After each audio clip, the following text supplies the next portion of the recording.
If you ask me, I'd say he doesn't have to be pretty.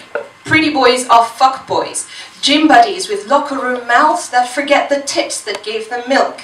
Instead, they remember with anger and rage the comfort they felt when they held on to their mother's breasts. Time will tell you his cheeks have to fit perfectly in the palm of your hands when you're feeling as tall, as sexy, and as mighty as Lady Liberty. I'd say, if you ask me, he doesn't have to be rich.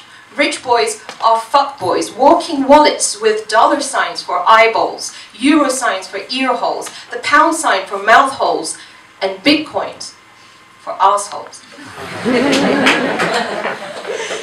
They don't know people, they know price tags, and you are not for sale. You don't do discounts, you don't do refunds, and you certainly don't do returns. Instead, time will say his stomach has to be the same size as yours so that you feed off each other's energy and devour life with the same hunger.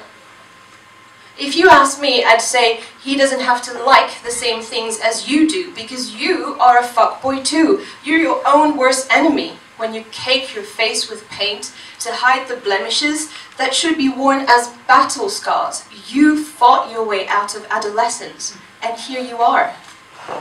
You're shit with your money. You shoot down your friends because you have yet to learn they are not rivals, they are sisters in arms. Time might say, kiss some frogs, you'll find your prince. But I say, build your own queendom so that he learns to wipe his feet, his mouth and his pride before he enters your castle.